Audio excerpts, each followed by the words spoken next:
Hello, everyone, and welcome to Tourism 1000.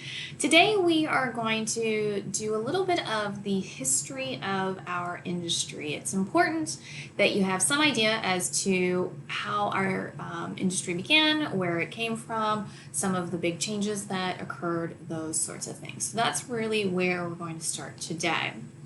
So, the first thing we need to talk about is how exactly did tourism and travel start? And this is really the area that we are concerned about. So, this is what we call Mesopotamia. This is actually modern day Iraq. You can also see that Iran, some other central locations, basically between Europe, Asia, and Africa, are right there. And this green area is what is called the Fertile Crescent, and this area was known at times as the cradle of civilization. And the reason is because there was a permanent water supply there because of the Tigris and the Euphrates rivers. So they had very rich soil, they were able to grow a lot of things, and really what happened before this particular area was settled is, of course, you had people who hunted and gathered and had to move from place to place. But this is the first area of the world where people started establishing permanent settlements, towns, and villages, and that was simply because of this rich soil, they were able to stay in one place. They were able to cultivate these areas. So they would grow on the same plots of land every year. Because they were doing this each year, it actually became easier because they would get used to, how the soil reacted. They would become a little bit better at how to grow different types of crops. And as they did this, and as it became easier each year, this led to things like surplus food production. Now that we have surplus food production, that means that people can specialize in various different careers, okay? So with these permanent settlements, you have some people that are obviously working the land, and so they're farmers, because they're able to make more than what they need themselves. So they're not just subsistence farmers because they have the surplus crop. It means that you now have the development of different careers. So you have standing armies who are there to protect these settlements. You have obviously wealthy people who are involved in business. You have priests who are taking care of their community's spiritual needs. So these people are busy doing other things, and so they're not working the land. Now, as this, of course, is happening, this is also leading to discretionary income and discretionary time. And so people who are, of the elite, the leisure elite, they are now able to travel a bit and actually engage in tourism. So when we talk about tourism itself, we talk about this particular area, so this modern day Iraq, that's where the Sumerians, the Babylonians lived. And they developed a whole industry around trade, okay? So we're talking about 4,000 BC, so about 6,000 years ago. They developed these various different tools for trading purposes. So they invented money, so they could now pay for things. They invented writing, so they could record, who bought what. They also invented the wheel, so it made it easier for people to get from place to place. So that's why these folks are really credited as the founders of the travel business, because it meant that people could now pay for accommodations, they could transport themselves and their goods from place to place, so forth and so on. So moving on from there, so we've got the Babylonians, the Sumerians. Later on, we have the Egyptians. Now, obviously, if you are familiar with the Sphinx, the Great Pyramids at Giza, that sort of thing, these were not built as tourism attractions. However, they became tourist attractions. So these were built as tombs for the pharaohs. However, people heard about this and they became quite interested in it, and so they started to travel to go visit these types of places. Now, one fun fact is that the Great Pyramids at Giza is actually the only surviving ancient wonder of the world. So if you want more information about that, you can certainly look into it. But yeah, only surviving ancient wonder of the world. Okay, now moving on from Egypt, we have this phrase. You may be familiar with the fact that all roads lead to Rome. And this is a view of the Roman Empire right about the turn of the millennium. Okay, so as you can see, the Roman Empire extends way beyond Rome and way beyond Italy. So you're talking about pretty much all of the Mediterranean, even up into the UK, over into Turkey and parts of the Middle East, and then, of course, also parts of North Africa as well. So the Roman Empire was quite large. And the Roman Empire is unique in that, they had this large area. A big part of what they intended to do was to extend their empire. And in order to extend their empire, they needed to make it easy for their soldiers and their army to get from place to place. So the Romans started building roads around 150 BC, and it was strictly to get the army from place to place and then, of course, extend the Roman Empire.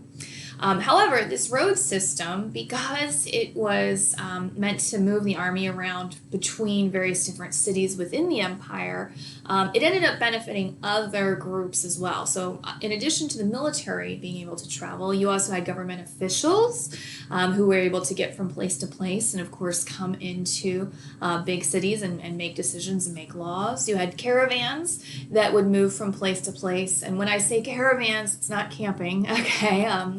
It's caravans in the sense of business caravans. So big groups of people moving from place to place to conduct business. And then you also did have leisure travel as well. So again, people would go to visit the pyramids. They would go to Greece to visit the monuments. You had lots of different natural springs and seaside resorts and other places that people would go for amusement and entertainment and that sort of thing. So you had these growing specialized tourism sites. So for instance, Pompeii, before the volcano erupted, that was a big resort town. You have the spas in Bath, the UK. Okay, that's why it's named Bath. So you had all of these sorts of places that people would go. And this is when we first started to see the first guidebooks and tour guides coming into account so that people knew where to go and what to do and how to get there and all those sorts of things. And you also had the first souvenirs being created and then collected. So the word souvenir actually comes from the French word souvenir or souvent, which is a verb meaning to remember. So that's why we have these souvenirs are meant to help us remember a trip somewhere. So along with the Roman Empire, we did have the Olympic Games. These were held every 4 years to help, to allow people to get together, honor Zeus through athletic competition. So we talk about the modern Olympic Games and the ancient Olympic Games. So the ancient Olympic Games can be traced back to 776 BC. And again, these were dedicated to the Olympian gods. Now, around about 400 BC, these were banned because they were essentially encouraging pagan religious dedication. And so with the growth of Christianity, this went out of fad. So later on, of course, in 1896, that was when the first modern Olympic Games was held. And prior to the 30s, art was also part of the Olympics. If you are ever in Lausanne, Switzerland, I highly suggest you go to the Olympics Museum. It is quite interesting to see. So after the Roman Empire, when it collapsed in the 4th and 5th centuries, this led to the Dark Ages. So travel became quite dangerous. Innkeeping really disappeared. People did not want to leave where they lived for fear of being robbed or hurt or killed by strangers or even fellow travelers that they were moving around with. So really, to a large extent, travel and trade and tourism really halted during this time. So it just did not happen. Now, in the mid 13 or late 1300s, King Richard III started requiring travelers to carry permits, which hopefully you've taken a look at the information on passports. I should say in a few weeks you're going to be looking at some information on passports. But this is one of those sort of older examples of the use of passports. Now, so you had these dark ages. Travel really ceased for quite a while, and then later on, places started to open up a little bit, and around the 17th and 18th centuries, that's when we started to see what is called as the Grand Tour. Now, this is really travel for the upper classes. Typically, upper class European men, they would, initially this began as an educational experience where they would go to these various different grand cities of Europe to learn different things. So they might go to areas in France to learn about winemaking. They might go to Italy to learn about food. They might go to Germany to learn to perfect their musical prowess, those sorts of things. So initially it was supposed to be an educational experience, but later on it really became more of a, anywhere from a few months to a few years spent gallivanting across Europe, having fun. A lot of it was networking, but this was typically carried out by scholars, diplomats, business people, or young men, I should say, that were intending to become scholars, diplomats, and business people. This was kind of a coming of age sort of thing. So it started as early as the mid 1650s, 1660s, when rail transport was available, and it went until about the 1840s, 1850s. There was a standard itinerary. A lot of times people would go to Rome, Paris, Germany, Switzerland, and plenty of other places. But ultimately the idea was to learn about art, music, culture, and have those kinds of experiences. But these were very much for the upper classes. Travel for the lower classes, or let's just say the everyday person, the everyday man, didn't happen until about the mid 1800s. So in 1841, a Baptist preacher named Thomas Cook thought that the English class was suffering from declining morals. So what he did is, so you might be familiar with Thomas Cook. You may have flown on a Thomas Cook plane before. But this was his first shop front. And what Thomas Cook did, is he started chartering trains to take workers to anti-alcohol and Bible meetings about 12 miles away outside of London. It cost $1 to take these types of trips. And these were just day trips meant to give people a little bit of a leisure break, but ideally to encourage these higher moral standards. Very quickly, these day trips, they attracted more and more participants. They introduced more interesting destinations. They shifted from being spiritually based to travel and sightseeing, and they became weekend trips and then a little bit longer. So this is what we call the birth of mass tourism, or at least the birth of organized tours.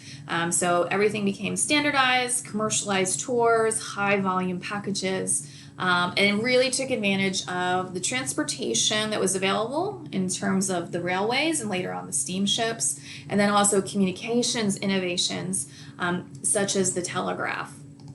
So we can see that the Industrial Revolution really impacted how people traveled, what they were able to accomplish when they were going different places, the types of places obviously that were open to them. And you can see that it naturally went from rail to steamships to automobile, and then of course to air transportation. So this leads us to today. So essentially we have about 1.5 billion people traveling annually each year, all right? And this is generating a lot of money.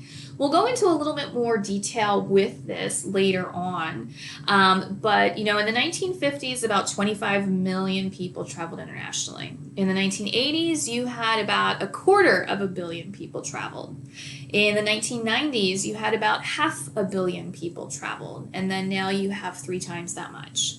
So there's about a 3 to 4 to 5% increase each year in the number of people traveling internationally. It's somewhere between 3 to 5 each year, and then also about 3 to 5 percent as well in terms of the increase in money being made. And we will get into those sorts of details a little bit later on this semester. But this at least gives you a basis for the history of tourism and what you will expect to learn over the next several weeks.